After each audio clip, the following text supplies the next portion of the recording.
பரலோகத்தில் வாசமாக இருக்கிற உன்னதமான தேவனுடைய நாமம் மகிமைப்படுவதாக. அவருடைய வாசஸ்தலத்திலே தேவனை தொழவும் தேவ ஆசீர்வாதத்தை பெறவும் கடந்து வந்திருக்கிற உங்கள் யாவர் மீதும் அவருடைய நிறைவான ஆசீர்வாதம் தங்குவதாக. அனைவருக்கும் இனிய ஓய்வு நாள் நல்வாழ்த்துக்கள். ஹாப்பி சாபத்.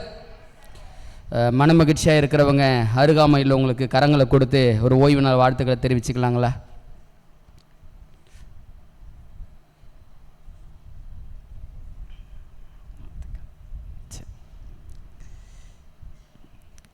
இந்த பரிசுத்தமான ஓய்வு நாளிலே தேவ சமூகத்தில் தேவன் நம்மை சந்திக்கும்படியாக வந்திருக்கிறாங்க. இந்த வேலை ஒரு பரிசுத்தமான வேலை என்பதை நம்ம அறிந்திருக்கிறோம். பரிசுத்தமான இந்த வேலையிலே பரிசுத்த ஆவியானவர் நம்மோடு பேசும்படியாய் நாம் யாவரும் ஜெபசந்தியோடு கூட ஆண்டவருடைய சமூகத்தில் சத்திய வேத வசனங்களை தியானிக்க போகிறோம். இந்த வார தேவ செய்திக்காக ஆண்டவருடைய சமூகத்தில் நான் ஜெபித்து கொண்டிருந்தேன். ஆண்டவரே, இந்த வாரம் 6 நாள் பிள்ளைங்க கடினமாக வேலை செய்ய போகிறாங்க. 6 நாள் வேலை செய்து 7ஆம் நாளில் தேவ சமூகத்தின் சமாதானத்துக்காக வந்து அமர போகிறாங்கப்பா. நீங்கள் என்ன பேச சித்தமாக இருக்கிறீங்க? மனிதனுக்கு நலமாய் தோன்றுகிற வழி 1000 உண்டு, ஆனால் மனித வழி அல்ல ஆண்டவரே. பரலோகத்தின் ஆவியானவருடைய வழி எங்களுக்கு வேண்டும். வருகிற பிள்ளைகள் அனைவரும் சமாதானத்தோடு சந்தோஷத்தோடு கடந்து போக வேண்டும். கர்த்தருடைய பாரத்தை அறிந்தவர்களாய் கர்த்தருடைய ஆசீர்வாதத்தை உணர்ந்தவர்களாய் கடந்து செல்ல வேண்டும். அப்பா, நீங்கள் பேசுக வேண்டும் என்று சொல்லி ஆண்டவருடைய சமூகத்தில் நான் தொடர்ந்து ஜெபித்து கொண்டிருந்தேன். ஆண்டவர் ஒரு மிக முக்கியமான ஒரு காரியத்தை சமீப காலத்தில் என் உள்ளத்தில் ரொம்ப ஆழமாக தாக்கத்தை ஏற்படுத்தி கொண்டே இருந்தார். கேரளா பகுதியில் நடந்த ஒரு சம்பவம். இடையில் ஃப்ளட்டு வந்துருச்சு, வெள்ளம் வந்துருச்சு இல்லைங்களா? இந்த நபரை நீங்கள் அநேகமாக நியூஸில் பார்த்துருக்கலாம், உங்களால் பார்த்துருக்க முடியும் நான் நம்புகிறேன். இந்த நபர் பேர் என்ன அப்படின்னா ராஜேஷ். கரெக்டுங்களா பிரதர்? ஏன்னா கேரளாவிலேருந்து வந்திருக்கிறாங்க இல்லைங்களா? ராஜேஷ். இந்த நபர் என்ன செய்கிறார் அப்படின்னா, கேரளாவில் வெள்ளப்பெருக்குகள் வருவது ரொம்ப இயல்பு. அதிகமான மழையின் தாக்கம், அதனால் வெள்ளங்கள் அதிகமாக ஏற்படுவது உண்டு. இவர் இந்த பாதுகாப்பு பணி, மீட்பு பணியில் அதிகமாக செயல்படுகிற ஒரு நபர் யார் அப்படின்னா அந்த ராஜேஷ் என்ற பிரதர். இப்போ சமீபத்தில் கேரளாவில் ஒரு பெரிய வெள்ளம் வந்துடுச்சு. அந்த வெள்ளத்தில் அநேக பிள்ளைகள் சிக்கி தவித்து ஜீவனுக்காக போராடி கொண்டிருக்கிற ஒரு சூழ்நிலை. அநேகரை காப்பாற்றி விட்டு பார்க்குறாரு, ஒரு 60 வயதுக்கு மேலான ஒரு முதியவர் என்ன செய்கிறார் அப்படின்னா, அந்த வெள்ளத்தில் சிக்கி தவித்து கொண்டிருக்கிறாரு. எந்த உதவியுமே கிடையாது. எல்லோருமே அந்த காரியங்களை பார்த்து கொண்டிருக்கிற சூழ்நிலையில் இந்த பாதுகாப்பு பணியில் மீட்பு பணியில் இருக்கிற இந்த ராஜேஷ் என்ற ஒரு நபர் என்ன செய்கிறார் அப்படின்னா, துணிந்து அந்த வெள்ளத்தில் சிக்கி தவித்து கொண்டிருக்கிற அந்த வயதான முதியவருடைய அந்த காரியத்தை பார்க்க முடியாதவர் எப்படியாகிலும் அவரை மீட்க வேண்டும் என்று சொல்லி போராடி கொண்டிருக்கிறாரு. மீட்க வேண்டும் என்று சொல்லி போராடின நபர் என்ன செய்கிறார் அப்படின்னா, அந்த முதியவர் இருக்கிற இடத்துக்கு அவர் போறார். போகும்பொழுது ரொம்ப பெருத்த வெள்ளம், ரொம்ப அதிகமான வெள்ளம் வந்தபடியினால அந்த முதியவரை காப்பாற்ற வேண்டும். வெளியில் இருந்து ஏதாவது உதவி வருமா அப்படின்னு அவர் பார்த்துக்கிட்டே இருக்கிறாரு. ஒரு உதவியும் வரவில்லை. அவர் யோசிச்சிருக்கிறாரு, ரொம்ப வயசான மனுஷன், இவரை நான் காப்பாற்றணும். அப்போ என்ன செய்கிறார் அப்படின்னா, இந்த மீட்பு பணியில் இருக்கிற எல்லாருமே லைஃப் ஜாக்கெட் போட்டிருப்பாங்க, உயிர் காக்கும் அந்த ஒரு ஜாக்கெட் போட்டிருப்பாங்க. இவர் என்ன செய்கிறார் அப்படின்னா, அந்த முதியவர் உயிருக்கு போராடுவதை பார்த்த அந்த ராஜேஷ் என்ற நபர் தன்னுடைய லைஃப் ஜாக்கெட்டை, அவர் பாதுகாப்புக்காக வைத்திருந்த அந்த உடையை என்ன செய்கிறார் அப்படின்னா கலட்டி அந்த முதியவர் கையில் கொடுத்துட்றார். முதியவர் கரங்களை கொடுத்து அதை அவர் உடுத்தி கொள்றாரு. உடுத்திக்கொண்டு அவர் உயிர் காப்பாற்றப்படுகிறது. ஆனால் இந்த ராஜேஷ் என்ன செய்தார் என்ற காரியத்தை நம்ம சிந்தித்து பார்க்கும் பொழுது, எந்த ஒரு நபர் மற்றவர்களை பாதுகாக்க வேண்டும் என்று சொல்லி தன்னுடைய அந்த லைஃப் ஜாக்கெட்டை கொடுத்துட்டு இவர் இருந்தார் பாருங்க. வெளியிலிருந்து உதவி வரும் நினைச்சாரு, உதவி ஒன்றும் வரல. அந்த வெள்ளத்தோடு வெள்ளமாய் இந்த ராஜேஷும் அடித்து செல்லப்பட்டார். கேரளாவில் கடந்த 2 வாரங்களாகவே இந்த நபரை பற்றி அதிகமாய் பேசி இவரை ஒரு ஹீரோவாக கொண்டாடி கொண்டிருக்கிறாங்க. எனக்கு ஒரு கேள்வி எழும்பியது, இந்த சம்பவத்தை பார்த்த மாத்திரத்தில் எப்படி இந்த நபரால் முடிந்தது? ஒரு 60 வயதுக்கு மேலான ஒரு நபருங்க அவரு. ஒருவேளை இப்படி சிந்திக்கலாம், எல்லாம் வாழ்ந்திருப்பாரு. ஒரு 60 வயசு அப்படின்னா அனுபவிக்க வேண்டிய காரியங்களாம் வாழ்க்கையில் அனுபவிச்சு சந்தோஷமா தான் இருந்திருப்பாரு. இவரை நான் காப்பாற்றுவதை பார்க்கலாம், நான் ஜீவனோடு இருந்தேன் அப்படின்னா நான் இன்னும் பல உயிர்களை காப்பாற்றுகிற பணி என் கரத்தில் ஒப்படைக்கப்பட்டிருக்கிறது, நான் அதை தாராளமாக செய்யலாமே என்று சொல்லி இந்த ராஜேஷ் நினைத்திருக்க முடியுமா முடியாதா? கட்டாயம் நினைச்சிருக்க முடியும் இல்லைங்களா? நான் அந்த நபரை குறித்து கொஞ்சம் ஆராய ஆரம்பித்தேன். என்னால் அதை கடந்து போக முடியலைங்க. எப்படி இந்த மனிதனால் இது முடிந்தது? தான் மரித்தாலும் பரவாயில்லை, தான் அழிந்தாலும் பரவாயில்லை, பிறர் வாழ வேண்டும், பிறர் ஜீவனோடு இருக்க வேண்டும் என்று சொல்லக்கூடிய அந்த உள்ளம் இந்த ராஜேஷுக்கு எப்படி வந்தது என்று சொல்லி நான் இவருடைய காரியங்கள் எல்லாவற்றையும் கொஞ்சம் ஆராய்ந்து பார்த்து கொண்டிருந்தேன். அப்பதான் ஒரு விஷயத்தை படித்து அந்த நபரை குறித்து பார்க்கும்போது, இந்த நபர் தன் பணியை மிகவும் நேசிக்கிறவருங்களாம். இவர் வீடு கட்டி அது இன்னும் முடிக்க கூட படலைங்களாம், பாதியிலே நிற்குதுங்களாம். இவர் தன் பணியை அதிகமாய் நேசித்தபடியினால அந்த பணியில மரணமே நேரிட்டாலும் பரவாயில்லை, என் வேலைக்காக என் உயிரையே கொடுத்தாலும் பரவாயில்லை என்று சொல்லி அந்த வேலையை செய்து கொண்டிருக்கிற ஒரு நபர் யார் அப்படின்னா அந்த ராஜேஷுங்க. இந்த சம்பவத்தை நான் அறிந்து அவரை குறித்து படித்து இன்னும் சில காரியங்களை தெரிந்து கொண்டு என் உள்ளத்துக்குள்ள ஒரு போராட்டம் துவங்கியது. அந்த போராட்டம் என்ன அப்படின்னா, தான் நேசித்த பணிக்காக, தன்னிடம் ஒப்படைக்கப்பட்ட இந்த பணிக்காக தன் உயிரையே கொடுக்கிற அளவுக்கு ராஜேஷ் தேவனை அறிந்த மனிதனா, ஆண்டவருடைய அன்பை அறிந்த மனிதனா என்று சொல்லி கூட நான் ஆராய ஆரம்பித்தேன். ஏன்னா தியாகம் எல்லாராலும் செய்திட முடியாது இல்லைங்களா, அன்பை எல்லாராலையும் செலுத்த முடியாது இல்லைங்களா. ராஜேஷ் இப்படிப்பட்ட காரியத்தை செய்ததற்கான சூழ்நிலை என்ன என்பதை நான் அதிகமாக ஆராய்ந்து கொண்டிருந்த என் உள்ளத்தில் ஆவியானவர் ஒரு கேள்வியை வைத்தாங்க. அந்த கேள்வி என்ன அப்படின்னா, ராஜேஷ் தன் நேசித்த பணிக்காக தான் மரித்தாலும் பரவாயில்லை, பிறர் வாழ வேண்டும் என்று சொல்லி தன் ஜீவனையே கொடுத்த ராஜேஷை பார்க்கிறியப்பா, உன்னிடத்திலும் ஒரு பணி ஒப்படைக்கப்பட்டிருக்கிறதே, நீயும் ஒரு வேலையை செய்து கொண்டிருக்கிறியே, உன் கரத்திலும் ஒரு உத்தமமான வேலை ஒப்படைக்கப்பட்டிருக்கிறது, அந்த பணிக்காக நீ என்ன செய்து கொண்டிருக்கிறாய் என்ற ஒரு கேள்வி என் உள்ளத்துக்குள்ளாக ஆழமாய் பதிந்து கொண்டே இருந்ததுங்க. எப்பொழுதுமே எனக்கு கேள்விகள் வருகிற பொழுதெல்லாம் நான் தேடுவது வேதாகமம் மாத்திரமே. தாவீது பக்தன் சொன்னது போல, உமது வேதம் என் மனமகிழ்ச்சியா இல்லாமல் போயிருந்தால் என் துக்கத்திலே நான் அமிழ்ந்து போயிருப்பேன். வேதாகமத்தில் இந்த ராஜேஷை போலவே ஒரு நபருங்க, இந்த ராஜேஷனுடைய வாழ்க்கையை போலவே ஒரு நபருங்க. அந்த நபரும் தேவனை அறிந்தவங்களானா இல்ல, அவர்களும் தேவனை அறியாத ஒரு புறஜாதி பட்டினத்தை சார்ந்தவங்க. அவங்கள குறித்து நான் படிக்கும் போது, அவர்களிடத்தில் அந்த தியாகத்தை நான் யோசிக்கும் பொழுது, என்னுடைய வாழ்க்கையை நான் ஒரு கணம் சிந்தித்து பார்க்கும்படி தேவ ஆவியானவர் உந்தி தள்ளி கொண்டிருக்கிறார். வாசிக்கலாங்களா நபர் யாருன்னு? 1 ராஜாக்கள் புத்தகம் 17வது அதிகாரம். 1 ராஜாக்கள் புத்தகம் 17வது அதிகாரம். இந்த 17வது அதிகாரத்தில் வசனம் எங்கிருந்து வாசிக்க போகிறோம் அப்படின்னா, வசனம் 8லிருந்து நான் வாசிக்கிறேன்.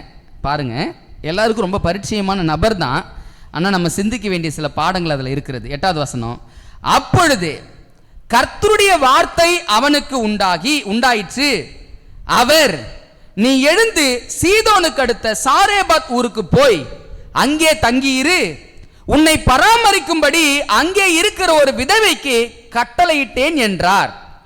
அப்படியே அவன் எழுந்து, அவன் யாரை குறிக்குதுங்க? எலியா அல்ல, எலியா எழுந்து சாரேபாத்துக்கு போனான். அந்த பட்டினத்தின் ஒளிமுக வாசலுக்கு அவன் வந்தபோது அங்கே ஒரு விதவை விறகு பொறுக்கி கொண்டிருந்தாள். அவன் அவளை பார்த்து கூப்பிட்டு, நான் குடிக்கிறதற்கு கொஞ்சம் தண்ணீர் பாத்திரத்தில் எனக்கு கொண்டு வா என்றான். கொண்டு வர அவள் போகிற போது அவன் அவளை நோக்கி கூப்பிட்டு, கொஞ்சம் அப்பமும் உன் கையிலே எனக்கு கொண்டு வா என்றான். அதற்கு அவள், பானையில் ஒரு பிடி மாவும் களையத்தில் கொஞ்சம் எண்ணெயுமே அல்லாமல் என்னிடத்தில் ஒரு அடையும் இல்லை என்று உம்முடைய தேவனாகிய கர்த்தருடைய ஜீவனை கொண்டு சொல்கிறேன். இதோ நானும் என் குமாரனும் சாப்பிட்டு செத்து போக அதை எனக்கும் அவனுக்கும் ஆயத்தப்படுத்துகிறதற்கு 2 விறகு பொறுக்குகிறேன் என்றாள். அப்பொழுது எலியா அவளை பார்த்து, பயப்படாதே, நீ போய் உன் வார்த்தையின்படியே ஆயத்தப்படுத்து. ஆனாலும் முதல் அதிலே எனக்கு ஒரு சிறிய அடையை பண்ணி என்னிடத்தில் கொண்டு வா, பின்பு உனக்கும் உன் குமாரனுக்கும் பண்ணலாம். கர்த்தர் தேசத்தின் மேல் மழையை கட்டளிடும் நாள் மட்டும் பானையின் மா செலவழிந்து போவதும் இல்லை, கலசத்தின் எண்ணெய் குறைந்து போவதும் இல்லை என்று இஸ்ரவேலின் தேவனாகிய கர்த்தர் சொல்கிறார் என்றான். அவள் போய் எலியாவின் சொற்படியே செய்தாள். அவளும் இவனும் அவள் வீட்டாரும் அநேக நாள் சாப்பிட்டார்கள். இந்த சம்பவம் எல்லாருக்கும் ரொம்ப பரிச்சயமான சம்பவம். இந்த பரிச்சயமான சம்பவத்தில் எலியா தீர்க்கதரிசி சாரேபாத்தில் இருக்கிற அந்த தாயார்கிட்ட சொல்றாரு, ஒரு அடைய பண்ணி முதலாவது எனக்கு கொண்டு வா, பின்பு நீங்க சாப்பிடலாம். ஆனா யோசித்து பாருங்க, இந்த அம்மா விறகு பொறுக்கும் போது என்னன்னு சொல்லி பொறுக்கிறாங்க? ஒரு கைப்பிடி மாவு, களையத்தில் கொஞ்சம் எண்ணெய். இதை சாப்பிட்டு உயிர் வாழ போறேன்னு சொல்றாங்களா இல்ல மறிக்க போறேன்னு சொல்றாங்களா? சாப்பிட்டு செத்து போக போறோம், அடுத்த வேலை உணவு எனக்கு இல்லை, அடுத்த வேலை காரியம் என்னிடத்துல ஒன்றுமே கிடையாது, என்கிட்ட இருக்கிறதெல்லாம் ஒரு கைப்பிடிமா கொஞ்சம் களையத்துல எண்ணெயை தவிர வேற ஒன்றுமே இல்லை. நீங்க சிந்திச்சு பாருங்க, எலியா கேட்ட மாத்திரத்துல ஒரு சராசரியான தாய் என்னங்க சொல்லுவாங்க? ஒருவேளை அந்த தாய் இரக்க குணம் உள்ளவங்களாவே கூட இருக்கட்டும், ஒரு சராசரி தாய் இந்த கேள்வியை ஒரு நபர் வைக்கப்படும் பொழுது என்ன சொல்லுவாங்க அப்படின்னா, இப்படி யோசித்து பாருங்க, ஐயா நான் கூட பட்டினியா இருந்து மரிச்சு போயிடுவேன், நான் கூட பட்டினியா இருந்து செத்து போயிடுறேன், ஆனா என் பிள்ளை சாகிறத என்னால பார்க்க முடியாதியா, அந்த ஒரு கைப்பிடி மாவுல என் பிள்ளைக்கு நான் கொடுக்கிறேன், நீங்க ஒன்றும் இதுல மறுப்பு தெரிவிக்க வேண்டாம் அப்படின்ற கருத்தை ஒரு தாழ்மையான குணம் படைத்துள்ள தாயா இருந்தா அந்த வார்த்தையை சொல்லுவாங்க. கொஞ்சம் கடினமுள்ள தாயா இருந்தா என்ன சொல்லுவாங்க? போங்கயா, உங்களுக்கு வேற வேலையே கிடையாது, நாங்களே கைப்பிடி மாவு வச்சிருக்கிறோம், நாங்க சாப்பிட்டு மரித்து போலான்னு நாங்க வச்சிருக்கிறோம், இங்க வந்து எங்க உயிரை வாங்கிட்டு இருக்கிறியே, போவியா பிறகு அப்படின்னு சொல்லியிருக்கலாமா? சொல்லியிருக்க கூடாதுங்களாங்க? கட்டாயம் சொல்லியிருக்கலாம். ஆனால் அந்த சாரேபாத் விதவையை பாருங்க, சூழ்நிலையை சொன்னாங்க. ஆனா சூழ்நிலையை சொன்னதுக்கு பிறகாக கூட எலியா சொல்றாரு, நீ பயப்படாத, உன் வார்த்தையின்படியே ஆயத்தப்படுத்துன்னு சொன்னாரு. இந்த தாயார் எலியாவின் வார்த்தையின்படியே அங்க செய்தாங்களா அப்படின்னா செய்தாங்க. நீங்க யோசிச்சு பாருங்க, நான் இந்த உலகத்தில் ஒரு ராஜேஷை தாங்க அப்படி யோசிக்கிறேன், தான் நேசித்த பணிக்காக ஜீவனை கொடுக்குற ஒரு ராஜேஷை நான் பார்த்தேன். ஆண்டவர் சொல்றாரு, நீ வேதாகமத்தை போய் படிப்பா, அங்க ஒரு நபரை நான் வச்சிருக்கிறேன், அந்த நபருடைய வாழ்க்கையை கொஞ்சம் படிச்சு பாரு, நீ யாரும் உனக்கு புரிய வரும் அப்படின்னு சொன்னார். நான் படித்து பார்த்தேன். இந்த சாரேபாத் தாய்கிட்ட படிச்சுக்கிட்ட ஒரே ஒரு பாடம் யோசித்து பாருங்க, தனக்கு இல்லை என்றாலும், தான் மரித்தாலும் பரவாயில்லை, பிறர் வாழ வேண்டும், தான் மரணத்தை ருசி பார்த்தாலும் பரவாயில்ல, மற்றொரு நபர் வாழ வேண்டும் என்ற இருதயம் எப்படி இந்த தாயார்கிட்ட இருந்தது என்பதை யோசித்து பாருங்க. ஆகாப்பு எலியாவை எப்படியாவது கொன்றுவிட வேண்டும் என்று சொல்லி ஆகாப்பு எசபேலும் பல திட்டங்களை தீட்டி செயல்பட்டு கொண்டிருக்கிறாங்க. ஆண்டவர் எலியாவை எங்க ஒளித்து வைக்கல அப்படின்னா இஸ்ரவேல் தேசத்துக்குள்ள ஒளித்து வைக்கவே இல்லை. ஏன் இஸ்ரவேல் தேசத்துக்குள்ள ஒளித்து வைக்காம பரலோகம் எலியாவை யார்கிட்ட ஒப்படைக்குதுன்னு பாருங்க. தான் மரித்தாலும் பரவாயில்லை, பிறர் வாழ வேண்டும், தன் ஜீவன் போனாலும் பரவாயில்லை, எனக்கு இல்லைனாலும் பரவாயில்ல, மற்றவர்கள் வாழ வேண்டும் என்ற எண்ணம் படைத்த இந்த சாரேபாத்தின் இடத்துல பரலோகம் எலியாவை ஒப்படைச்சிச்சுங்க. யோசித்து பாருங்க, இந்த உள்ளம் எப்படிப்பட்ட உள்ளம் இல்ல? பிறர் வாழணும், நான் செத்தாலும் பரவாயில்லை. இது ஏதோ இந்த ஒரு நபருடைய வாழ்க்கையில மட்டும் இல்லைங்க. வேதாகமத்தில் 2 நபருடைய வாழ்க்கையை நான் காட்ட போறேன். அவர்களுடைய வார்த்தையை ரொம்ப கவனமாக கவனிங்க. எரேமியா 9வது அதிகாரம், எரேமியா 9வது அதிகாரம். அந்த 9வது அதிகாரத்தில் ஒரு நபர் என்ன சொல்றாருன்னு பாருங்க. ரொம்ப கவனமா கவனிக்க வேண்டிய வசனம் அது. 1வது வாக்கியம், என் தலை தண்ணீரும் என் கண்கள் கண்ணீர் ஊற்றுமானால் நலமாயிருக்கும், அப்பொழுது என் ஜனமாகிய குமாரத்தி கொலையுண்ண கொடுத்தவர்கள் நிமித்தம் நான் இரவும் பகலும் அழுவேன். யாருங்க அந்த வார்த்தையை சொல்றது? எரேமியா சொல்றாரு, என் தலை தண்ணீரும் என் கண்கள் கண்ணீர் ஊற்றுமாலாம் நலமா இருக்கும். ஏன் அது நலமா இருக்கும் அப்படின்னா, அப்பொழுது என் ஜனமாகிய குமாரத்தி கொலையுண்ண கொடுத்தவர்கள் நிமித்தம் நான் இரவும் பகலும். யாருக்கு பாரம்? எரேமியாவுக்கு யார் மேல பாரம்? தன் ஜனத்தின் மீது. இதே போல ரோமர் 9வது அதிகாரம் வாங்க. ரோமர் 9வது அதிகாரம் முதல் வசனத்தை வாசிங்க. இங்க யார் சொல்றதுன்னு பாருங்களேன். எனக்கு மிகுந்த துக்கமும் இடைவிடாத மனவேதனையும் உண்டாயிருக்கிறது. நான் சொல்லுகிறது பொய்யல்ல, கிறிஸ்துவுக்குள் உண்மையே சொல்லுகிறேன் என்று பரிசுத்த ஆவிக்குள் என் மனசாட்சியும் எனக்கு சாட்சியாயிருக்கிறது. மாம்சத்தின்படி என் இனத்தாராகிய என் சகோதரருக்கு பதிலாக நானே கிறிஸ்துவை விட்டு சபிக்கப்பட்டவனாக வேண்டும் என்று விரும்புகிறேன். எரேமியா தனக்காக அழல, தன் ஜனத்துக்காக அழுதாரு. பவுல் அவரும் அதை தான் சொல்றாரு. என் மாம்சத்தின்படி என் இனத்தானாகிய என் சகோதரனுக்கு பதிலாக நானே கிறிஸ்துவை விட்டு சபிக்கப்பட்டவனாக வேண்டும் என்று விரும்புகிறேன். சாரேபத்தாய், எரேமியா, பவுல், இந்த 3 நபருடைய வாழ்க்கையை கொஞ்சம் யோசித்து பாருங்க. நான் மரித்தாலும் பரவாயில்லை, பிறர் வாழ வேண்டும். நான் மரித்தாலும் பரவாயில்லை, எனக்காக இல்லைனாலும் பரவாயில்லை, மற்றவர்கள் ஜீவிக்க வேண்டும் என்ற உள்ளம் இந்த 3 நபருடைய வாழ்க்கையிலும் பொதுவா இருக்கிறத நீங்கள் நானும் வாசிக்க வேண்டியதா இருக்குதுங்க. நான் இந்த ராஜேஷனுடைய சம்பவத்தை வாசித்து கொண்டிருக்கும் பொழுது அந்த ஒரு கருத்தை நான் சொன்னேன்.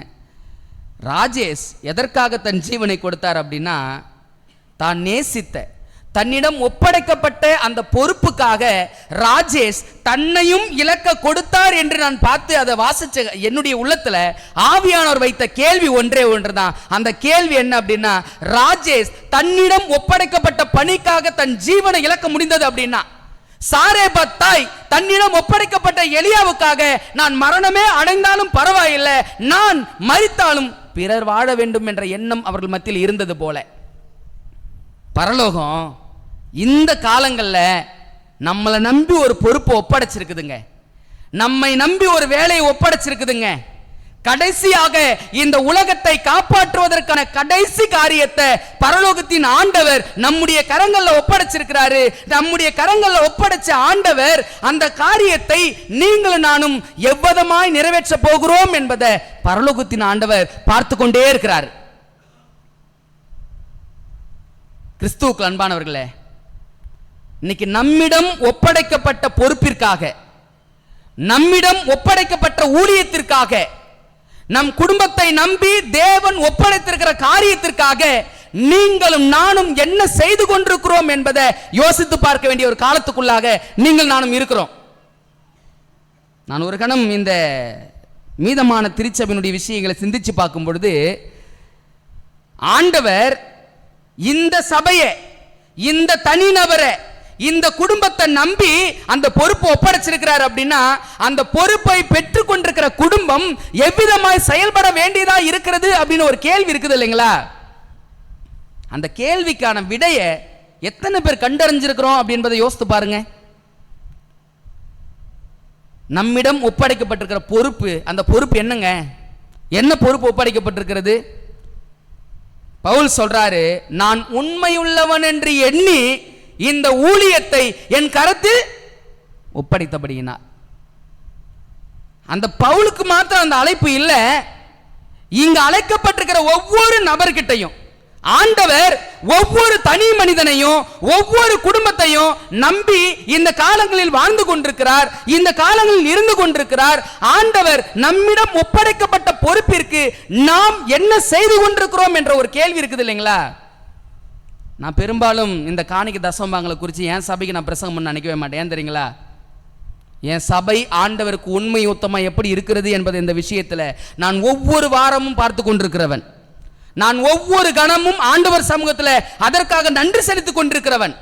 ஆனா இந்த சத்தியத்தை ஆண்டவரின் கரங்களில் ஒப்படைக்கும் பொழுது எனக்குள்ள வந்த கேள்வி, ஆண்டவரே, நான் ஏன் திரும்பவும் இதை திருச்சபைக்கு போதிக்க வேண்டும்? என்ன காரணத்திற்காக என் திருச்சபைக்கு நான் இந்த சத்தியத்தை கொடுக்க வேண்டும் என்று வருகிற பொழுது ஆண்டவர் நினைவுபடுத்தின ஒரே ஒரு விஷயம், அது மட்டும்தான். அந்த காரியம் என்ன தெரியுங்களா? இந்த பொறுப்பு ஏதோ ஒரு சபை போதகரை நம்பி இல்லை, இந்த பொறுப்பு ஏதோ சபையில் இருக்கிற தலைவர்களை மாத்திரம் நம்பி இல்லை, இந்த பொறுப்பு ஏதோ சபையில ஒரு நபரை சார்ந்தது மாத்திரம் அல்ல, இந்த பொறுப்பு திருச்சபையில் இருக்கிற ஒவ்வொரு தனி நபர்களிடத்திலும் ஒப்படைக்கப்பட்டிருக்கிற பொறுப்பு. ஒவ்வொரு நபர்கிட்டையும் ஆண்டவர் நம்பி ஒப்படைத்திருக்கிற பொறுப்பு. இந்த ஊழியம் எப்போ துவங்கியது, எப்படி துவங்கியது அப்படின்னு சொல்லி நான் கொஞ்சம் ஆராய்ந்து படிக்க ஆரம்பித்தேன். இந்த ஊழியம் எப்படி துவங்கி இருக்கிறது என்று ஒரு ரெண்டு நபருடைய காரியத்தை சொல்லிட்டு நான் முடிக்க போகிறேங்க. இந்த புத்தகம் எத்தனை பேர்கிட்ட இருக்குதுன்னு தெரியல. வாங்குகிறதை பார்க்கலும் கொடுப்பதே பாக்கியம். இந்த புத்தகத்தில் முதல் ஒரு நபரை நான் சொல்கிறேன். அவர்களிடத்தில் நம்பி ஒப்படைக்கப்பட்ட பொறுப்பிற்காக முதல் ஒரு நபர் என்ன செய்திருக்கிறாங்க என்பதை நான் கொஞ்சம் வாசிக்க போகிறேன். ரொம்ப கவனத்தோடு கவனிங்க. ரோமர் 16வது அதிகாரம் 4வது வாக்கியத்தை வாசிச்சுட்டு இந்த சம்பவத்துக்குள்ள போவோம். ரோமர் 16:4 பாருங்களேன் என்ன சொல்லுது. அவர்கள் என் பிராணனுக்காக தங்கள் கழுத்தை கொடுத்தவர்கள், அவர்களை பற்றி நான் மாத்திரமல்ல புறஜாதியாரில் உண்டான சபையார் எல்லோரும் நன்றி அறிதல் உள்ளவர்களாயிருக்கிறார்கள். பவுல் தன் பிள்ளைகளை குறித்து சாட்சி சொல்றாரு, தன்னோடு ஊழியத்தில் உடன்பட்ட பிள்ளைகளை குறித்து சாட்சி சொல்றாரு. அவர்கள் என் பிராணனுக்காக தங்கள் கழுத்தை கொடுத்தவர்கள். கிறிஸ்துவுக்குள் அன்பானவர்களே, இந்த திருச்சபை துவங்கிய வரலாறுல சாரா ஹெர்மன் அப்படின்னு ஒரு சகோதரிங்க. இந்த சாரா ஹெர்மன் யார் அப்படின்னா, நம்முடைய திருச்சபை துவங்கப்பட்டு தேவன் இந்த ஊழியத்தை ஒப்படைத்த நாட்கள் இருந்த முன்னோடிகள்ல ஒருத்தவங்க தான் இந்த சாரா ஹெர்மன். இந்த சாரா ஹெர்மன் என்ன செய்யறாங்க அப்படின்னா, ஜோசப் பேட்ஸ் அப்படின்னு சொல்லக்கூடிய நம்முடைய முன்னோடி என்ன செய்யறாரு அப்படின்னா, இந்த சத்தியத்தை ஏற்றுக்கொண்டு தேவன் தன்னிடத்தில் ஒப்படைக்கப்பட்டிருக்கிற பொறுப்பை எப்படியாகிலும் நிறைவேற்ற வேண்டும் என்று சொல்லி 1792 இருந்து 1872 வரைக்கும் ஜோசப் பேட்ஸ் என்ன செய்யறாருன்னா அந்த ஊழியங்களை செய்து கொண்டிருக்கிறார். அப்படி செய்து கொண்டிருக்கும் பொழுது ஒரு முறை அமெரிக்காவில் வெர்மாண்ட் அப்படின்னு ஒரு இடம் இருக்குது. இந்த வெர்மாண்ட் அப்படின்ற இடத்திற்கு எப்படியாகிலும் ஊழியத்தை கொண்டு போய் சேர்க்க வேண்டும், எப்படியாகிலும் இந்த சத்திய பணியை நிறைவேற்ற வேண்டும். ஆண்டவர் இந்த ஒளியை, இந்த சத்தியத்தை நம்மை நம்பி ஒப்படைத்திருக்கிறார் என்று சொல்லி இவர் மனசுல ஒரு ஏவுதல் இருந்தபடியினால அந்த வெர்மன் பகுதிக்கு எப்படியாவது சத்தியத்தை கொடுத்து விட வேண்டும் சொல்லி அவர் போராடி கொண்டிருக்கிறார். போராடி கொண்டிருக்கிற இந்த ஜோசப் பெட்ஸனுடைய கையில ₹1 காசு கிடையாதுங்க. அவருடைய தாகம் எல்லாம் ஒன்று, எப்படியாவது ஊழியத்தை செய்யணும். அவருடைய வாஞ்சையெல்லாம் ஒன்று, இந்த சத்தியத்தை எப்படியாவது மக்கள் கையில கொடுத்துடணும். அழிந்து கொண்டிருக்கிற ஆத்துமாக்களை காப்பாற்ற வேண்டிய கடைசி அழைப்பை தேவன் என் கரங்களில் கொடுத்திருக்கிறார், நான் என்ன செய்வேன் என்று சொல்லி இந்த ஜோசப் பெட்ஸ் ரொம்ப பாரத்தோடு ஜெபம் பண்ணிக்கிட்டு இருக்கிறார். அப்படி ஜெபம் பண்ணிக்கிட்டு இருக்கும் பொழுது இவரோடு உடன் ஊழியத்தில் இருக்கிற இந்த சாரா ஹெர்மன் இவங்க என்ன செய்யறாங்க அப்படின்னா, ஒரு வீட்டில் சமையல் வேலையை செய்து கொண்டிருக்கிறாங்க. வாரத்திற்கு $1 சம்பளம். இந்த வாரத்துக்கு $1 சம்பளம். இந்த $1க்காக ஒரு வாரம் முழுவதும் இந்த சாரா ஹெர்மன் வேலை செய்யணும். இந்த சாரா ஹெர்மன் அவங்களுக்காக வேலை செய்யறாங்களா அப்படின்னா அதுவும் இல்லை. எதற்காக வேலை செய்யறாங்க அப்படின்னா, எப்படியாகிலும் சத்தியம் உலகிற்கு சென்றடைய வேண்டும், எப்படியாகிலும் இந்த சத்தியத்தை ஆத்துமாக்கள் புரிந்து கொண்டு மற்றவர்கள் நித்திய ஜீவனுக்குள்ளாய் பிரவேசிக்க வேண்டும் என்று சொல்லி இந்த சாரா ஹெர்மன் அந்த சமையல் வேலைக்காக செய்து கொண்டிருக்கிறாங்க. இப்ப சாரா ஹெர்மனுக்கு ஒரு செய்தி போகுது. அந்த செய்தி என்ன அப்படின்னா, ஜோசப் பெட்ஸ் எப்படியாவது வெர்மன் பகுதியில் சத்தியத்தை கொண்டு போறதுக்காக முயற்சி செய்து கொண்டிருக்கிறார். அவருடைய கருத்துல பணமே இல்லை, ஊழியத்திற்காக அவர் காத்து கொண்டிருக்கிறார் என்ற செய்தி மாத்திரம் தான் அந்த சாரா ஹெர்மனுக்கு போச்சுங்களாம். இந்த சாரா ஹெர்மன் என்ன செய்யறாங்க அப்படின்னா, ஏற்கனவே வாரத்தில் 6 நாள் ஊழியத்துக்காக தான் சமையல் வேலையை செய்யறாங்க. இப்ப மெல்ல அவருடைய முதலாளி கிட்ட போய் கேட்கறாங்க. என்ன கேட்கறாங்க அப்படின்னா, சார் எனக்கு ஒரு உதவி செய்யணும் சார். நீங்க என்னம்மா சொல்லுங்கம்மா. எனக்கு அடுத்த வாரம் நான் வேலை செய்ய போறேன்ல சார் சமையல் வேலையை, அந்த அடுத்த வார சம்பளத்தை நீங்க முன்கூட்டியே கொடுக்கணும் சார் அப்படின்னு சொல்லி கேட்கறாங்க. அப்ப அவர் சொன்னாராம், என்னம்மா அடுத்த வாரம் வேலை செய்தாதான் சம்பளம், நீ முன்கூட்டியே கேட்கறியே எப்படி கொடுக்கறது அப்படின்னு சொல்லி கேட்டாராம். அப்போ இவங்க சொன்னாங்களாம், நான் வேலை செய்கிறதே ஊழியத்துக்காக தான் சார், இந்த மாதிரி ஒரு பகுதிக்கு ஊழியத்துக்கான தடை இருக்கிறது, அந்த பகுதியில் எப்படியாவது சத்தியம் போகணும், இந்த மாதிரி என்னோடு இருந்த ஒரு நபர் ஊழியம் செய்ய முடியாமல் தவிச்சுக்கிட்டு இருக்கிறாரு, எனக்கு அடுத்த வார சம்பளத்தை முன்பணமாக கொடுத்து எனக்கு உதவி செய்யுங்க சார் அப்படின்னு சொல்லி அந்த சமையல் வேலை செய்கிற அந்த முதலாளி இடத்துல அந்த ஒரு வார சம்பளத்தினுடைய டாலரை வாங்கிட்டு வந்து ஜோசப் பெட்ஸ் கையில் கொடுத்தாங்களாம். ஜோசப் பெட்ஸ் அமெரிக்காவில் இந்த வெர்மண்ட் என்ற பகுதியில் போயிட்டு இந்த சத்தியத்தை கொடுத்து அநேக ஆத்துமாக்கள் ரட்சிக்கப்படுவதற்கான வழிகளையும் வாய்ப்புகளையும் இந்த சாரா ஹெர்மனுடைய தியாகம் செய்தது அப்படின்னு சொல்லி இந்த திருச்சபையினுடைய வரலாற்றின் ஆரம்ப காலத்தை யோசித்து பார்க்குறாங்க. முதல் சாட்சி. இரண்டாவது சாட்சி, மற்றொரு நபர் இருக்கிறாரு. அந்த மற்றொரு நபரை குறித்து வாசிக்கும் போது தான் ரொம்ப ஆச்சரியமா இருந்தது. John Andrews. இந்த ஜேன் ஆண்ட்ரூஸ், இந்த ஜேன் ஆண்ட்ரூஸ் நம்முடைய முன்னோடிகள் ஒருத்தவருங்க. இவரு மிஷனரி ஊழியத்தை எப்படியாகிலும் செய்ய வேண்டும் என்று சொல்லி இந்த ஜான் ஆண்ட்ரூஸ் என்ன செய்யறார் அப்படின்னா முயற்சி செய்து கொண்டிருக்கிறார். இவர் தான் நம்முடைய சபையினுடைய முதல் அயல்நாட்டு மிஷனரி. இவர் தான் ஜான் ஆண்ட்ரூஸ். இந்த ஜான் ஆண்ட்ரூஸ் இந்த சத்தியம் இவர் கையில் ஒப்படைக்கப்பட்டிருக்கிறது என்பதை அறிந்தபடியினால, இந்த பொறுப்பை பரலோகம் என்னிடத்தில் ஒப்படைக்கப்பட்டிருக்கிறது என்பதை அறிந்தபடியினால இந்த ஜேன் ஆண்ட்ரூஸ் என்ன செய்யறார் அப்படின்னா மிஷனரியாக அயல் நாட்டுக்கு சென்று ஊழியத்தை செய்து கொண்டிருக்கிறார். ஊழியத்தை செய்து கொண்டிருக்கும் பொழுது தன் உணவுக்காக வச்சிருப்பார் பாருங்க காசு, அந்த உணவுக்காக வைத்திருக்கிற காசை கூட மிச்சம் செய்து, ஒருவேளை 3 வேளை சாப்பாடு சாப்பிட வேண்டியதா இருக்குது அப்படின்னா இந்த நபர் எத்தனை வேளை தெரியுங்களா சாப்பாடு? ஒரே வேளை 3 வேளை உணவை அருந்த வேண்டும் என்ற சூழ்நிலை, கட்டாய சூழ்நிலை இருந்த போதும் கூட ஒருவேளை உணவை அறிந்து இந்த ஊழியத்தை எங்கும் செய்து இந்த சத்தியத்தை எங்கும் கொண்டு போய் சேர்த்த இந்த ஜேன் ஆண்ட்ரூஸ் ஒரு இறுதிக்கட்ட நிலை வந்துடுச்சு. அந்த நிலை என்ன தெரியுங்களா? இவர் சரியாக இவருடைய ஆரோக்கியத்தை பாதுகாத்து கொள்ள முடியாமல் போனபடியினால இவருக்கு காசநோய் வந்துடுச்சு. அதை தொடர்ந்து தொடர் வயிற்றுப்போக்கு, உடம்புல நிறைய பிரச்சனைகள் வந்துருச்சு. இந்த பிரச்சனைகள் வந்துருச்சு என்ற செய்தி அவருடைய தாயாருக்கு அறிவிக்கப்படுகிறது. தாயாருக்கு அறிவிக்கப்பட்ட போது அவருடைய தாயார், ஐயோ என் மகனுக்கு இப்படி கஷ்டப்படுறானா, நான் என்ன செய்வேன் அப்படின்னு சொல்லி அவர்கள் துடித்து கொண்டிருக்கிற சூழ்நிலையில ஜேன் ஆண்ட்ரூஸ் அவர் லெட்டர் போடுறார் தலைமைத்துவத்துக்கு. என்ன லெட்டர் போடுறார் அப்படின்னா, தயவு செய்து என் தாயாரை என்னிடம் அனுப்பி வைக்க வேண்டாம். ஏன் அப்படின்னு அவங்க பதில் கேட்குறாங்க. இவர் சொல்றாரு, என்னை சிறு வயதிலிருந்து எனக்கு எந்த குறைவும் இன்றி என்னை பாதுகாத்து வளர்த்த என் தாயார் இன்னைக்கு நான் இப்படி மரண உபாதையில் இருக்கிறேன் என்பதை நிச்சயம் அவர்களால் தாங்கிக் கொள்ளவே முடியாது. என்னை துடித்து என்னை பார்த்து துடிதுடிக்கிற என் தாயாரை ஒருபோதும் என் கண்ணால நான் பார்க்க முடியாது. தயவு செய்து என் தாயாரை என்னிடத்தில் அனுப்பாதீங்க அப்படின்னு சொல்லி இவர் கடிதத்தை எழுதி இறுதி வரைக்கும் ஊழியத்தை செய்தே மரித்து போன நபர் யார் அப்படின்னா ஜேன் ஆண்ட்ரூஸ். பல நபர்களை என்னால் சொல்ல முடியுங்க. இது போல கிறிஸ்துவுக்குள் அன்பானவர்களே, தான் மரித்தாலும் பரவாயில்லை, பிறர் வாழ வேண்டும். தான் ஜீவனை இழந்தாலும் பரவாயில்லை, பிறர் ரட்சிக்கப்பட வேண்டும்.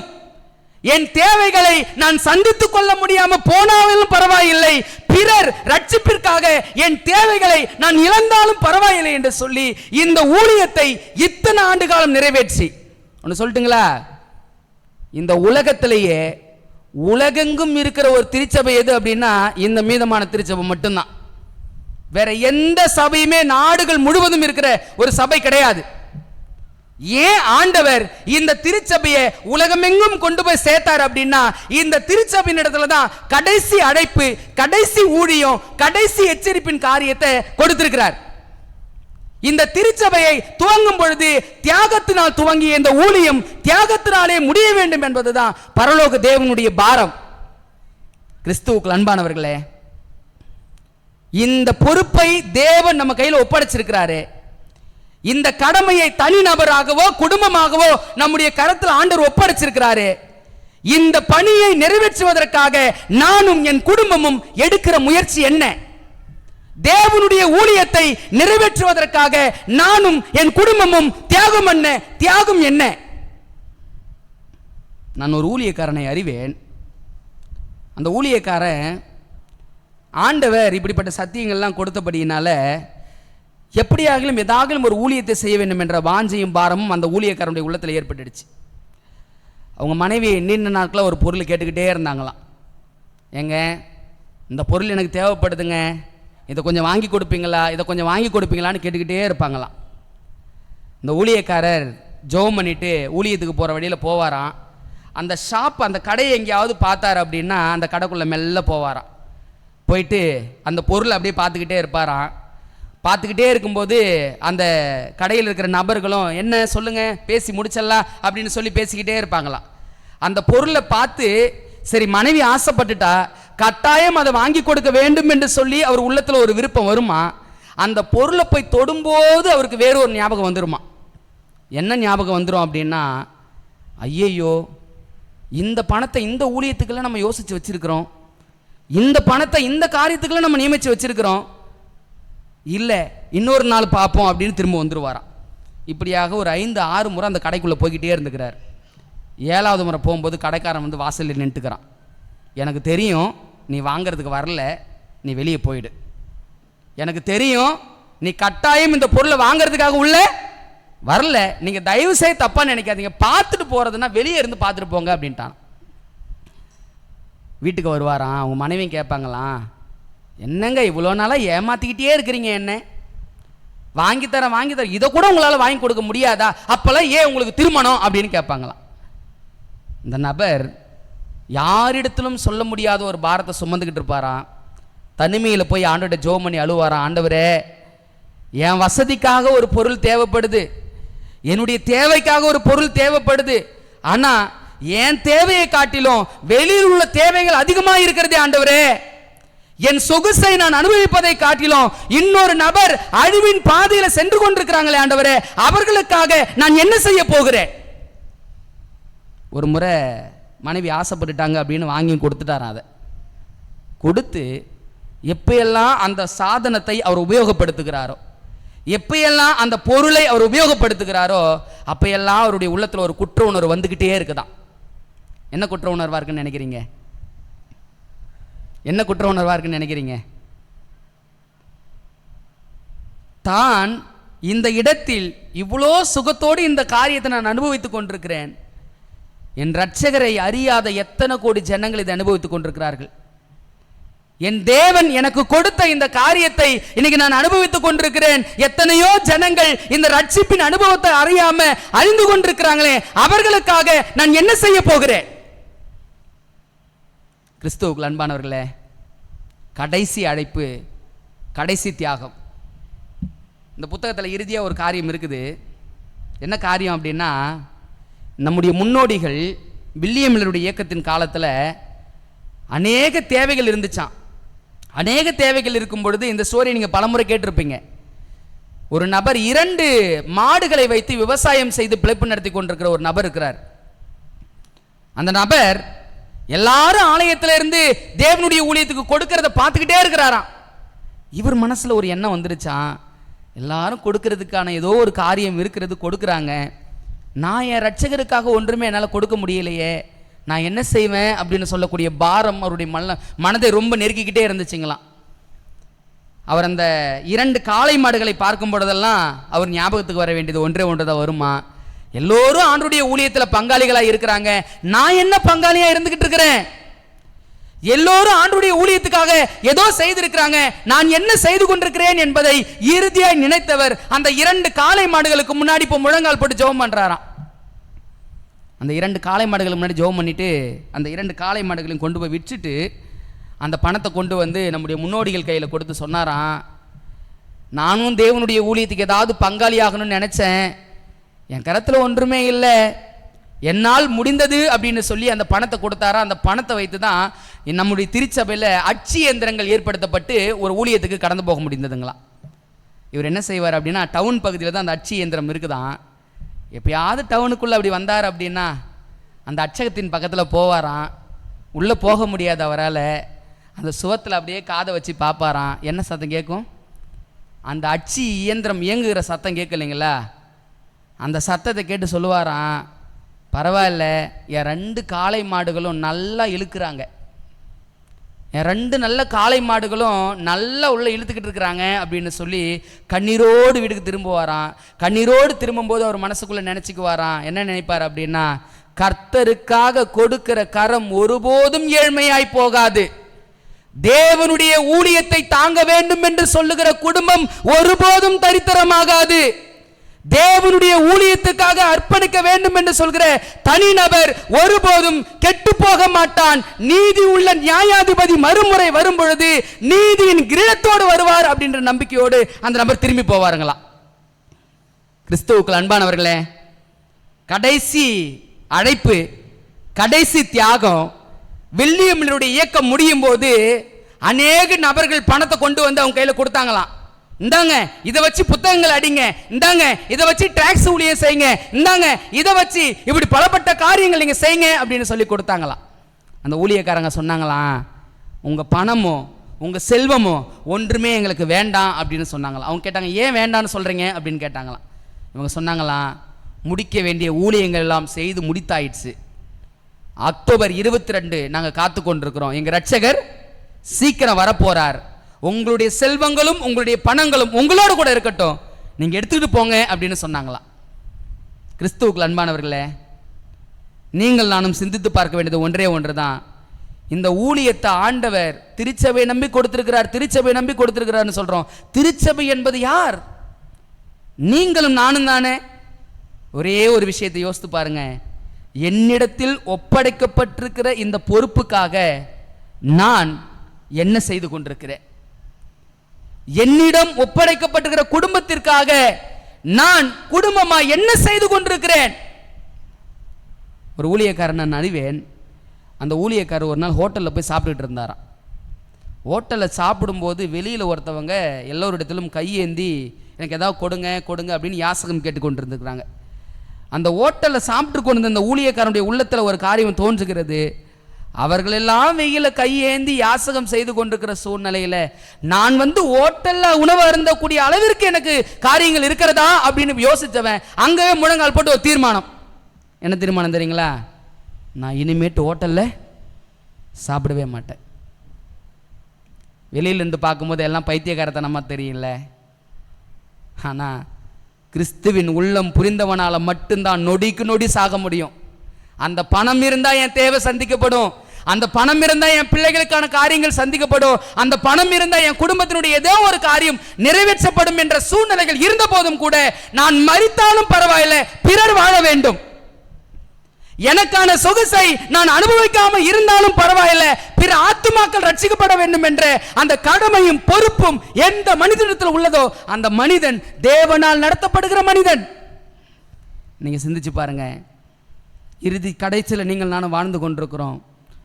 என்ன காரியத்தை குடும்பமாக செய்து கொண்டிருக்கிறோம்? என்ன காரியத்தை தனிநபராக நீங்கள் நானும் செய்து கொண்டிருக்கிறோம்? வேதாகமத்தில் ஒரு தாயை நான் அறிவு என்ன சொல்லிட்டு முடிக்க போறேன். வேதாகமத்தில் ஒரு தாய் ஆலயத்துக்கு புறப்பட்டு போனாங்க. ரொம்ப ஏலத்தாய். அந்த ஏலத்தாய் ஆலயத்துக்கு போயிருக்கிறாங்க. காணிக்கை நேரம் ஆலயத்தில் வந்துருச்சு. காணிக்கை நேரம் வந்தபோது எல்லா செல்வந்தர்களும் முன்னாடி என்ன செய்கிறாங்க அப்படின்னா காணிக்கை செலுத்துறாங்க. இப்போ இந்த தாயாரும் அப்படியே மெல்ல போயிட்டு தன்னிடம் இருந்த 2 காசுகளையும் அந்த காணிக்கை பெட்டிக்குள்ளே போட்டுடுறாங்க. இதை யார் பார்த்துக்கிட்டு இருக்கிறது? கிறிஸ்து பார்த்துக்கிட்டு இருக்கிறாரு. இப்போ அந்த இடத்துல கிறிஸ்து ஒரு வார்த்தையை சொல்கிறாரு. எல்லாருக்கும் ரொம்ப பரிச்சயமான சம்பவம் தான். அந்த வார்த்தையை நமக்கு நன்றாகவே தெரியும். என்ன வார்த்தைங்க சொன்னார்? இங்கே உள்ள அனைவரை பார்க்கிலும் இந்த தாயார் தான். நீங்கள் யோசித்து பாருங்களேன். அந்த சம்பவத்தில் அதிகமாக கொடுத்தவங்க எல்லாரும் இருந்தாங்களா இல்லையா? ஆனால் இந்த தாய் கொடுத்தது 2 காசு தாங்க. இது எப்படி அதிகம்? இது எப்படி அதிகம்? ரொம்ப ஆச்சரியமாக இருந்துச்சு. மற்றவங்கெல்லாம் 10ல் 1ன்னு பிரமாணத்திற்கான காரியத்தை கடைபிடிச்சாங்களாம். இந்த அம்மாவுக்கு மட்டும்தான் தெரியுமா, 10ஐயும் கொடுத்தது இயேசுப்பா, எனக்கு 2 காசையும் கொடுத்தது யார் தான்? இயேசு தான். அடுத்த வேளை உணவு இருக்குதான்னு தெரியாது, அடுத்த வேளை தேவை சந்திப்பட முடியுமான்னு தெரியாது, அடுத்த காரியங்கள் என்னன்னு ஒன்றுமே தெரியாது. தன்னிடம் இருந்த 2 காசையும் அந்த காணிக்கை பெட்டிக்குள்ள போட்டு போன அந்த தாயாரை பரலோகத்தின் தேவன் பார்த்தாரு. அவர் சாட்சி சொன்னாரு, இங்க உள்ளவர்களை எல்லாரையும் பார்க்கலாம் இந்த தாயை அதிகமாய் இன்றைக்கி சில நேரங்களில் நம்மளும் எதோடு நிறுத்திக்கிறோம் அப்படின்னா அந்த 10ல் 1 நம்ம நிறுத்திக்கிறோம்ல. ஆனால் பரலோகத்தின் தேவன் எல்லாவற்றையும் எனக்கு கொடுத்திருக்கிறார் என்பதை உணர்ந்தவங்க அந்த 10ல் 1 நிறுத்திட மாட்டாங்க. அடுத்த கட்டமாக அவங்க எங்க வருவாங்க அப்படின்னா, பிறர் வாழ வேண்டுமானால் நான் சாக வேண்டும், பிறர் ஜீவிக்க வேண்டுமானால் நான் கஷ்டப்பட்டாலும் பரவாயில்லை என்று சொல்லி ஊழியத்திற்காக செய்கிற கரங்களாய், கொடுக்கிற கரங்களாய் நிச்சயம் மாறும் என்பதை நாம் வேதாகமத்தில் புரிந்து வைத்திருக்கிறோம். இதெல்லாம் கேட்கும்போது சில பேரை பைத்தியகாரத்தனமா தோணும், சில பேர் சிரிக்க கூட தோணும். இதெல்லாம் சாத்தியமா, இதெல்லாம் நடக்குமா அப்படின்னு கூட தோணும். யோசித்து பாருங்க, சாரேபாத் விதவையால முடிஞ்சுச்சா முடியலையா? ஏங்க, தன் பணியை நேசித்த ராஜேஷால முடிஞ்சிச்சுங்க. இப்படிப்பட்ட உன்னத பொறுப்பை கையை கரங்களில் வாங்கி கொண்டிருக்கிற நீங்கள் நானும் என்ன செய்து கொண்டிருக்கிறோம்? நம்ம வீட்டில் எல்லாரும் வீட்லையும் பிள்ளைங்க இருக்கிறாங்க. பிள்ளைங்க கிட்ட சிறு வயசுல இருந்து அந்த பக்குவத்தை நம்ம கொண்டு வந்திருக்கிறோமான்னு யோசித்து பாருங்க. மக்களே, நீயும் ஊழியத்தை செய்யணும், உன்னிடத்துல கொடுக்கப்படுகிறத நீயும் ஊழியத்துக்காக கொடுக்க வேண்டும் என்று சொல்லி அந்த பழக்கங்களை ஏற்படுத்துகிறோமான்னு யோசித்து பாருங்க.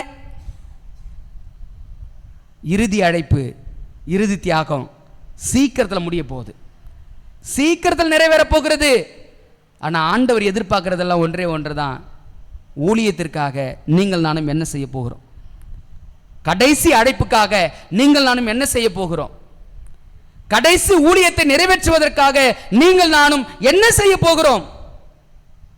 சமீபத்தில் நான் வெளி ஊழியங்களுக்காக சில கள சூழ்நிலைகளை ஆராயும்படி வாரத்தில் 2 முறை போயிட்டு வந்துக்கிட்டே இருக்கிறேன். ஒரு 3000 பேர் இருக்கிற ஒரு கிறிஸ்தவ பகுதிகளை நான் பார்வையிட்டு நான் ஒரு நபர்கிட்ட அணுகி சொன்னேன், எங்க இப்படி ஒரு விஷயம் இருக்குது, என்ன செய்யலாம் அப்படின்னு ஒரே ஒரு வார்த்தையை மாத்திரம் தான் நான் கேட்டேன். எனக்கு தெரியும் அவங்க ரொம்ப கஷ்டமான சூழ்நிலை இருக்கிறாங்க, அவங்க ரொம்ப கடினமான சூழல்களை மேற்கொண்டு வந்துகிட்டு இருக்கிறாங்க. ஆனால் சத்தியம் போக வேண்டும் என்ற ஒரே ஒரு வார்த்தையை தான் நான் சொன்னேன். அந்த ஒரு வார்த்தைக்கு என்ன தெரியுங்களா பதில்? தன்னிடம் இல்லாமல் போனாலும் பரவாயில்லை, சத்தியம் போக வேண்டும், இதற்காக என்ன வேணாலும் செய்வோம், உங்களுடைய கரங்களை திடப்படுத்த நாங்க இருக்கிறோம், நீங்க தைரியமா செய்யுங்க. நான் ஆண்டவர் சமூகத்தில் போய் அவங்களுக்காக ஜெபம் பண்ணும் போதெல்லாம் யோசித்துக்கிட்டே இருப்பேன், ஆண்டவரே அவங்களே கஷ்டப்பட்டுக்கிட்டு இருக்கிறாங்க, ஆனா இவங்களுக்கு எப்படி ஊழியத்தை செய்யணுன்ற உள்ளம் வந்துச்சு? இவங்களே ரொம்ப வேதனையில் இருக்கிறாங்க, ஆனா இவர்களும் ஊழியத்தை நிறைவேற்றும் என்ற பாரம் எப்படி வந்துச்சு? அந்த பாரத்தை அவர்களுக்கு மாத்திரம் இல்ல, இந்த முடிவு காலத்தில் வாழ்கிற எங்களுக்கும் நீர் கொடுக்க வேண்டும் ஆண்டவரே, எங்களுக்கும் நீங்க தர வேண்டும் ஆண்டவரே என்று சொல்லக்கூடிய ஜெபம் தான் தொடர்ச்சியாக இருந்து கொண்டிருக்கிறது. கிறிஸ்துவுக்குள் அன்பானவர்களே, ஒருவேளை அக்டோபர் 22 அன்னைக்கு நடந்த சம்பவம் போல தியாகம் செய்ய வேண்டிய காலத்தில் செய்யாம, ஊழியத்திற்காக கொடுக்க வேண்டிய காலங்களில் கொடுக்காம, ஊழியத்தை நிறைவேற்ற வேண்டிய காலத்தில் நிறைவேற்றாம மற்றொரு காலத்தில் நாம் கோடியை கொட்டி கொடுத்தாலும் சரி, காரியமாய் கடந்து போய் செய்தாலும் சரி, அதுக்கான பிரயோஜனம் ஒன்றும் இல்லை. வேதம் சொல்லுது, சீக்கிரம் கதவு அடைபட போகிறது. அந்த கதவு அடைபடுவதற்கு முன்பதாக நீங்களும் நானும் என்ன செய்ய போறோம் என்று யோசித்து பாருங்க. நோவா பேழையை கட்டினார் இல்லை, என்னங்க செஞ்சார் நோவா பேழையை கட்டுறதுக்கு? நோவா குடிச்சு படிச்சுக்கிட்டு இருந்தேன், ஃபண்ட்ரேஸ் பண்ணாருங்களா? முதல் காரியத்தை எங்கிருந்து தொடங்கினார் தெரியுங்களா? தான் சேமித்து வைத்திருந்ததில், தான் ஊழியத்திற்காக அர்ப்பணிக்க வேண்டும் என்ற காரியத்தை தான் ஏற்படுத்தி வைத்திருந்த காரியத்திலிருந்து நோவா செஞ்சாரு. அவருடைய குடும்பம் ரட்சிக்கப்படுவதற்கு அடித்தளமான ஒரு விஷயத்தை படித்தேன். அந்த அடித்தளமான விஷயம் என்ன அப்படின்னா, எந்த தாய் தகப்பன் ஊழியத்தை செய்ய வேண்டும் என்று நினைக்கிறார்களோ அவர்களும் அவருடைய பிள்ளைகளும் பேழைக்குள் பிரவேசிக்க முடியும். அந்த தாகத்தை எங்கிருந்து ஏற்படுத்துறாங்கன்னு யோசித்து பாருங்க. கிறிஸ்துவுக்குள் அன்பானவர்களே, முடிவு காலத்தை நெருங்கி கொண்டிருக்கிறோம். இந்த முடிவு காலத்தில் வாழ்கிற நீங்களும் நானும் தேவனுடைய ஊழியத்திற்காக நாம் என்ன செய்து கொண்டிருக்கிறோம் என்பதை யோசித்து பாருங்க. நீங்கள் நானும் தனிநபரோ குடும்பமாகவோ ஊழியத்தை நிறைவேற்றுவதற்காக என்ன தியாகத்தை நாம் செய்து கொண்டிருக்கிறோம் யோசித்து பாருங்க.